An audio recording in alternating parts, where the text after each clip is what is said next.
Joining us now is Heather Grady from the Rockefeller Foundation. Heather, what brought you to the conference this year? Well, we've been supporting efforts in this area, and we're one of the many supporters of this conference. We're very interested not only in the links between science and the environment, but the broader question of how to build the resilience of communities and cities and institutions around the world. And so we think that this nexus of issues that's being discussed here this year is very relevant. The Rockefeller Foundation has two goals, and one of them is building resilience. For us, this means enabling people at all levels to be able to not only cope with and adapt to, but to grow from the kind of chronic stresses and acute shocks that face people around the world.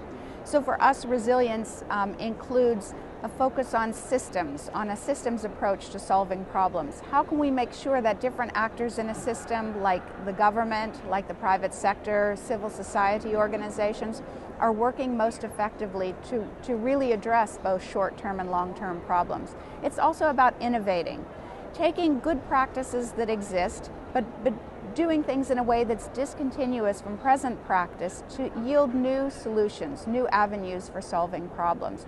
So for example, we put this into practice in Asia through something called the Asian Cities Climate Change Network, Climate Change Resilience Network, ACERN.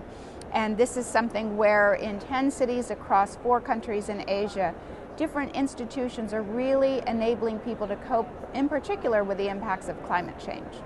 So how do you see your focus? Is it more here in the United States? Is it more across the globe? Or do you see sort of everything as one big project for you folks? Well, what I think is interesting, there are foundations that focus only on the United States, and there are foundations that only focus on developing countries, on poorer countries. We do about 1/4 of our global grant making within the United States. And for us, building resilience is relevant in any of these contexts. We may have assumed 20 or 30 years ago that progress, whether economic progress or political or social progress, was linear and that things would be rather stable in the years to come. Well, we've seen that's not the case. The global economic crisis, environmental shocks, the threat of climate change, food price volatility, all of these, in fact, are going to impact upon people in the United States just as they impact upon people in developing countries. So the kinds of solutions that we suggest about making sure that we have solutions that are redundant, so that they're not fail-safe systems, but it's safe for some systems to fail because other systems will cope. That working with a variety of stakeholders to play their roles. That making sure that we are have good feedback mechanisms between vulnerable communities and policymakers. These are pretty much just as relevant for the United States as they are for developing countries.